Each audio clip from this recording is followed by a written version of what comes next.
Part 6 में हम देख चुके हैं जाओफंग का कार से एक्सीडेंट होने वाला था। आगे हम देखेंगे। आई सजेस्ट आप पार्ट 7 से पहले पार्ट 6 भी देख लीजिए, जिसका लिंक आपको ऊपर आई बटन पर मिल जाएगा। अगर आपको मेरी वीडियोस अच्छी लगती हैं तो लाइक और शेयर करना, और हाँ, कमेंट कर ज़रूर बताना।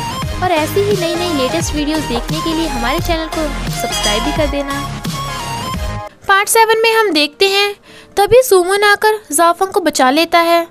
वो एकदम उठ जाती है और कहती है, मैं कहाँ हूँ? पर सुमन को देख कहती है, तुम यहाँ क्या कर रहे हो?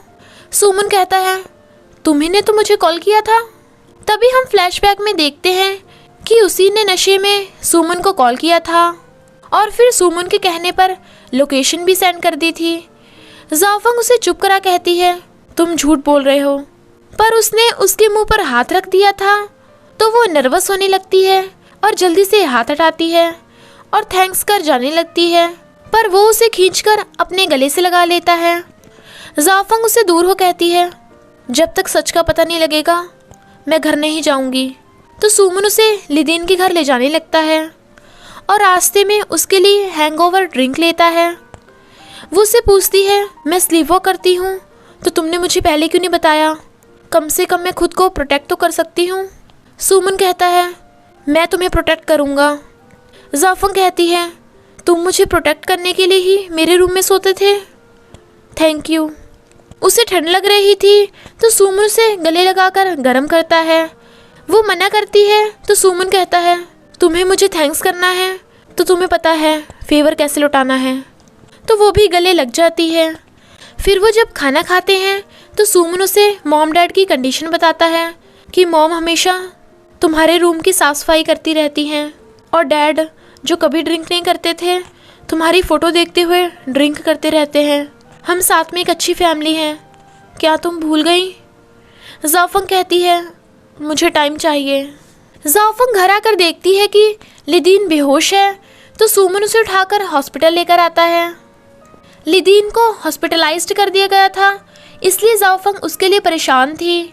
तो सुमन उसे कंसोल करता है। उसे मिस्टर ओएंग का फ़ोन आता है तो वो लिदीन की वजह से जॉब से लीव ले लेती है। जाओफंग काम कर रही थी तो सुमन उसे रेस्ट करने को कहता है, पर वो फिर भी काम करती है और वहीं सो जाती है। तो सुमन उसे उठाकर ले जाता है। रात को जाओफंग सुमन को कपड़ा उड़ाती है और उसे टच करने ही वाली थी, पर रुक जाती है और उठकर चली जाती है। सुमन भी अभी तक सोया नहीं था। इधर मिस्टर ओएंग डॉक्टर थॉमस से लिदीन की सर्जरी के बारे में बात करता है। वो मना करते हैं तो मिस्टर ओएंग कहता है, मैं आपके रुके हुए प्रोजेक्ट में इन्वेस्ट करूँगा, बट शर्त है कि आप जाओफंग को लिदीन की हार्ट डिसीज़ के लिए मेडिसिन रिसर्च करने में हेल्प करोगे। ओएंग इंगजी अपने भाई को इन सब में पैसे बर्बाद करने को मना करती है। वो नहीं मानता तो वो कहती है, क्या तुम ये सब जाओफंग की वजह से कर रहे हो? लगता है वो तुम्हें पटाने में भी कामयाब हुई। क्या तुम्हारे दिल में उसके लिए फीलिंग्स हैं?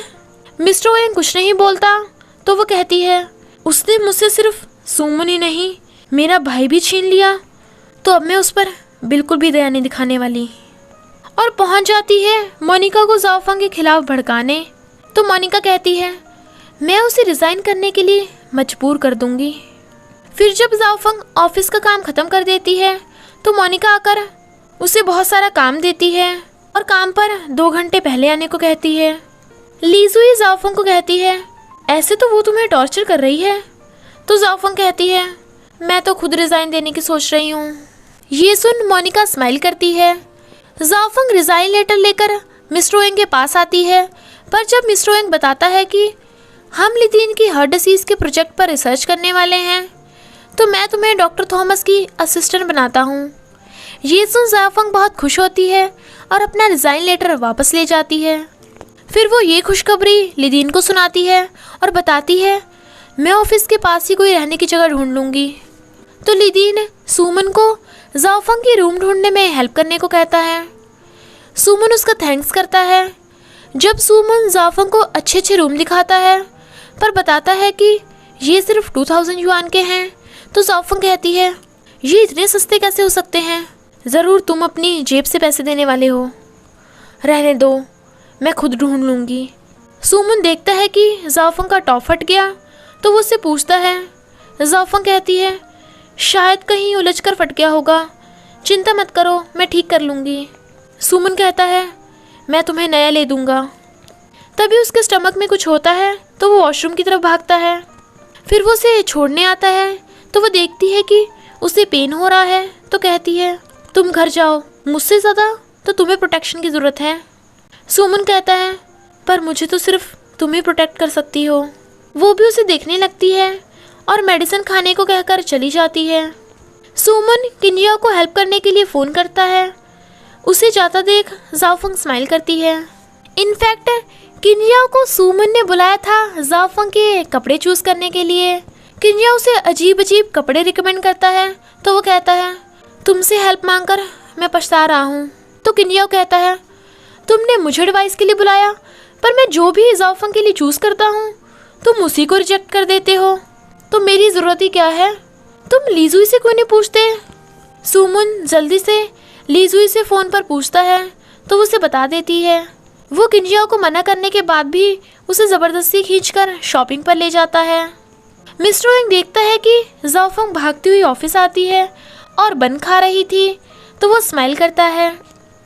जाओफंग का फटा हुआ टॉप देख एम्प्लॉय गर्ल्स उसका मजाक बनाती हैं। लगता है इसे अपने आउटफिट खरीदने के लिए पैसे नहीं मिलते, बदबू मार रही है।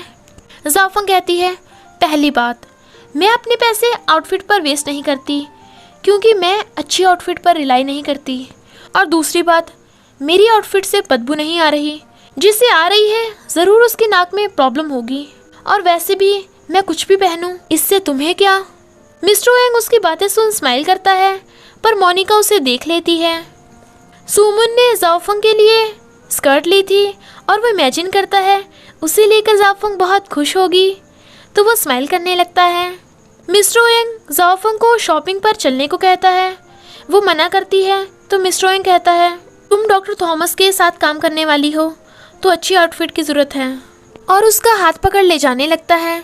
उन्हें दूर से मोनिका भी देख लेती है तो वो चिढ़ जाती है। जाओफंग को कार से डर लगता है, इसलिए वो साइकिल पर जाने लगती है। मिस्टर ओएंग को साइकिल चलानी नहीं आती थी तो जाओफंग उसे साइकिल चलाना सिखाती है।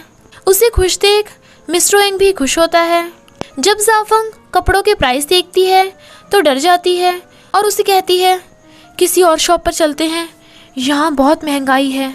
मिस्टर ओएंग कहता है तुम एक बार आउटफिट ट्राई तो करो, और फिर शॉपकीपर को क्रेडिट कार्ड देकर कहता है उसे बताना कि 70% की छूट है और बाकी बैलेंस मेरे कार्ड से पे कर देना। वो भी समझ जाती है। जाओफंग ड्रेस ट्राई करती है तो मिस्टर ओएंग को एक ड्रेस पसंद आ जाती है। शॉपकीपर जाओफंग को कहती है अगर तुम हमारी आउटफिट पहनकर फ़ोटो खिंचवाओगी तो हम 70% की छूट देते हैं। जाओफंग कहती है 70%? सच में? और वो दोनों साथ में फ़ोटो खिंचवाते हैं। जाओफंग मिस्टर ओएंग का हाथ अपने ऊपर से हटा देती है। कीजुआन जाओफंग को मिस्टर ओएंग के साथ देख लेती है। जाओफंग को मिस्टर ओएंग के साथ आता देख सुमन मिस्टर ओएंग को घूरता है। वो उसे हेलो करता है पर सुमन नहीं करता और जाओफंग से कहता है तुम्हारी नई आउटफिट तो अच्छी है, पर इसमें तुम्हारी बेकार बॉडी शेप अच्छे से रिवेल हो रही है। वो गुस्सा होती है तो मिस्टर ओएंग कहता है तुम अच्छी लग रही हो। उसके जाते ही सुमन कहता है अब से तुम्हें उसके साथ रहने की भी इजाज़त नहीं। जाओफंग कहती है मेरी मर्जी, मैं कुछ भी करूं, तुम्हें क्या? वैसे तुम यहाँ क्या करने आए थे? और उसका पॉलीथीन देखकर कहती है ये मेरे लिए? सुमन कहता है नहीं, ये कचरा है, और वहीं पर रख चला जाता है। जाओफंग कहती है कचरा फेंकने यहाँ आया, ये पागल है क्या? पर फिर बाद में भागकर पॉलीथीन उठाकर ले जाती है। सुमन मिस्टर ओएंग को कहता है उससे दूर रहो। क्या ओएंग फैमिली ने जाओ फैमिली को कम परेशान किया था? मिस्टर ओएंग कहता है तुम्हारे पास प्रूफ नहीं तो बोलो भी मत। सुमन कहता है मैं किसी को भी उसे हर्ट करने नहीं दूंगा। मिस्टर ओएंग कहता है मैं भी। वो जाने लगता है तो सुमन कहता है रही बात प्रूफ की, वो तो मैं ढूंढ ही लूँगा। इधर जाओफंग सुमन की लाई हुई ड्रेस देख खुश होती है और कहती है ये तो मुझ पर सूट कर रही है। फिर कहती है अरे नहीं, मैं ये सब क्या सोच रही हूँ। मिस्टर ओएंग डिनर कर रहा था, फिर जाओफंग के बारे में सोच स्माइल करता है और वेटर से बन मांगता है। जब वो अपनी और जाओफंग की फ़ोटो देख रहा था तो उसे खुश देख ओयंग किंगजी पूछती है, तुम ऐसा क्या देख रहे थे जो इतने खुश हो? क्या तुम्हें प्यार हो गया? बताओ ना वो कौन है? मिस्टर ओयंग कहता है, कुछ भी नहीं है। तो वो कहती है, अच्छा, और फ़ोन उठाकर देखती है जाओफंग को, तो गुस्से से कहती है, वो फिर से? उसमें ऐसा क्या है? मैं तुम्हें उसके साथ नहीं रहने दूंगी। मिस्टर ओयंग गुस्से से अपना फ़ोन मांगता है, तो वो कहती है, तुम मुझ पर गुस्सा कर रहे हो, और चली जाती है और रूम में आकर सारा सामान इधर उधर फेंकने लगती है। फिर वो वही फ़ोटो मोनिका को सेंड करके अपनी गंदी से स्माइल करती है। ऑफिस जाने के लिए जाओफंग सुमन की ड्रेस पहनने को सोचती है, पर फिर कहती है, मैं क्यों पहनूं? और फिर दूसरी ड्रेस पहन लेती है। मोनिका जब वो फ़ोटो देखती है तो उसका गुस्सा जाओफंग पर निकालती है और कहती है, कल ऑफिस आने से पहले रिपोर्ट रेडी कर मुझे सेंड कर देना। जाओफंग कहती है, रिपोर्ट के लिए बहुत मटेरियल की ज़रूरत है, तो अभी कुछ दिन लगेंगे। मोनिका कहती है, मुझे कल ही रिपोर्ट चाहिए। सुमन को समझ नहीं आ रहा था कि वो जाओफंग को क्या मैसेज करे। इधर जाओफंग रिपोर्ट के लिए ऑफिस में मटेरियल ढूंढ रही थी, तभी उसे एक फाइल मिल जाती है जो जाओ फैमिली और ओयंग फैमिली के बीच का शेयर परचेज कॉन्ट्रैक्ट था। तो वो हैरान थी। उसे किसी के आने की आवाज़ सुनाई पड़ती है, तो वो जल्दी जल्दी से उस फाइल की फ़ोटो क्लिक करने लगती है और मोनिका के आने से पहले ही फाइल रख देती है। वो ये फ़ोटोज़ लिदीन को दिखाती है, तो लिदीन कहता है, तुम्हें सुमन की हेल्प लेनी चाहिए, क्योंकि वही एक है जो तुम्हारे लिए कुछ भी कर सकता है। शायद वो तुमसे भी ज़्यादा सच को जानने के लिए उतावला है। जाओफंग कहती है, अगर मैं उससे कुछ पूछूंगी भी तो उसे नहीं पता होगा, इसलिए मुझे उसकी बजाय किंजियाओ की हेल्प लेनी चाहिए, क्योंकि वो लॉ डिपार्टमेंट में है। लिदीन भी हाँ करता है। किंजियाओ वो फ़ोटोज़ देखकर बताता है कि इसके अकॉर्डिंग जाओ फैमिली ने ओयंग फैमिली से बहुत कम प्राइस में ही कॉन्ट्रैक्ट कर लिया, पर कुछ कह नहीं सकते, इसके लिए पूरा कॉन्ट्रैक्ट पढ़ना होगा। जाओफंग कहती है, मैं पूरा कॉन्ट्रैक्ट की फ़ोटो क्लिक करने की कोशिश करूँगी, और उसका थैंक्स करती है। पर जब वो ऑफिस आती है तो वो लॉक था। फिर वो देखती है कि युआन किसी और लड़के के हाथों में हाथ डाल घूम रही है, तो वो उसे कहती है, तुम किंजियाओ को धोखा कैसे दे सकती हो? तो कीयुन कहती है, तुम तो खुद लड़के पटाने में माहिर हो, और तो और मिस्टर ओयंग को भी पटा लिया। जाओफंग कहती है, तुम क्या बकवास कर रही हो? तुम तो किंजियाओ का प्यार भी डिजर्व नहीं करती। ये सब छोड़ दो, वरना मैं किंजियाओ को बता दूंगी। कीयुन कहती है, बताना है तो बता दे, देखते हैं वो मुझसे ब्रेकअप करता है या नहीं, और उस लड़की के साथ चली जाती है। जाओफंग किंजियाओ को बताने की सोचती है, पर रुक जाती है। किंजियाओ कीयुन के लिए ड्रिंक लेकर आता है, पर वो नखरे दिखाती है और कहती है, क्या तुम सच में मेरी फिक्र करते हो? किंजियाओ कहता है, ऑफ कोर्स करता हूँ, गुस्सा मत हो। ये देख जाओफंग आकर कहती है, तुम्हें नहीं पसंद तो मत पियो, वैसे भी तुम्हें ये पसंद नहीं। कीयुन गुस्सा करती है, पर किंजियाओ जाओफंग को बताता है, सुमन को पता नहीं क्या हो गया, पूरा पूरा दिन लैब में बिताता है, तो तुम आज हमारे साथ लंच पर चलना और उससे बात भी कर लेना। जाओफंग मना करती है, पर कीयुन की बात सुन कहती है, हाँ मैं ज़रूर चलूँगी। लंच के टाइम जाओफंग कीयुन को ही घूरे जा रही थी, तभी वहाँ सुमन आता है, तो वो उसे कहती है, मैं यहाँ लंच पर आई हूँ। सुमन कहता है, वैसे भी तुम्हें खाने के अलावा और क्या सूझता है? जाओफंग कहती है, इससे तुम्हें क्या? कीयुन कहती है, तुम इतनी चिड़चिड़ी हो, तभी तो किंजियाओ ने तुम्हें रिजेक्ट कर दिया था। किंजियाओ उसे चुप कराता है। सुमन उसे ले जाने लगता है, तो वो कहती है, हाँ मैं चिड़चिड़ी हूँ, पर झूठी से तो अच्छी हूँ। कीयुन, नाटक करना बंद करो। क्या तुम पूरा दिन नाटक करती करती थकती नहीं? अगर तुम किंजियाओ को सच में पसंद करती तो किसी और लड़के के साथ रिलेशन में ना होती। कीयुन कहती है, क्या बकवास कर रही हो? किंजियाओ, ये झूठ है, और उठकर चली जाती है। किंजियाओ उसके पीछे जाता है। सुमन जाओफंग को देखकर कहता है, शुक्र है तुम अब भी चिड़चिड़ी हो। जाओफंग कहती है, सुना है तुम पूरा पूरा दिन लैब में बिताते हो और अपने स्टमक की केयर भी नहीं करते। फिर उसके लिए सूप ऑर्डर करती है, पर सुमन मना करता है, तो वो उसे घूरती है और फिर पूछती है, क्या मैं चिड़चिड़ी हूँ? सुमन मना करता है, तो वो कहती है, सही कहा। इधर किंजियाओ कीयुन को मनाने के लिए उसे रेस्टोरेंट में लेकर आता है। जब वो वॉशरूम जाती है तो उसके फ़ोन में मैसेज आता है, जिससे किंजियाओ को पता चल जाता है कि उसका एक और बॉयफ्रेंड है, तो वो सैड हो जाता है, पर वो ऐसे प्रिटेंड करता है जैसे उसे कुछ ना पता हो। जब वो उसे घर छोड़ने आता है तभी की यून के फ़ोन पर किसी का कॉल आता है, तो वो कहती है ये स्पैम कॉल है। इधर लीजुई को जब ये पता चलता है तो वो कहती है मुझे तो उस चुड़ैल की यून पर पहले से शक था। क्या ज़माना आ गया, मैं अभी तक सिंगल हूँ और उसकी जैसी चुड़ैल अच्छे अच्छे लड़के पटा लेती है। जाफंग हंस पड़ती है। किंजियाओ देखता है कि यून उसे झूठ मैसेज कर कि वो सोने जा रही है किसी के साथ कार में चली गई, तो वो सैड हो जाता है। नेक्स्ट डे कैफे पर किंजियाओ की यून को किसी लड़के के गले मिलता देखता है, तो गुस्से से उस लड़के को मारने लगता है और उनमें फाइटिंग शुरू हो जाती है। जाफंग उसे रोकती है पर वो हाथ छुड़ाता है तो वो गिर जाती है। कीजुआन उसके सामने भोला बनने का नाटक करती है, पर किंजियाओ उसकी बात न सुनकर जाफंग को उठाकर ले जाता है। कीजुआन चिढ़ जाती है, इसलिए उनकी फ़ोटो खींचकर सुमुन को सेंड करती है। सुमुन ये देख गुस्से में था। इधर किंजियाओ उससे सॉरी मांगता है। फिर वो दोनों नूडल्स खाते हैं, तो किंजियाओ कहता है तुम बहुत औसम हो, जो भी तुमसे शादी करेगा सबसे हैप्पीएस्ट लड़का होगा। जाफंग स्माइल करती है। किंजियाओ कहता है कीजुआन को सिर्फ पैसों से मतलब है, मैं उसके साथ अच्छा बिहेव करता था ताकि वो एक दिन समझ जाए कि मैं उसे कितना लाइक करता हूँ। शायद ये मेरी सिर्फ इमेजिनेशन ही रहेगी। और खाता हुआ ही रोने लगता है।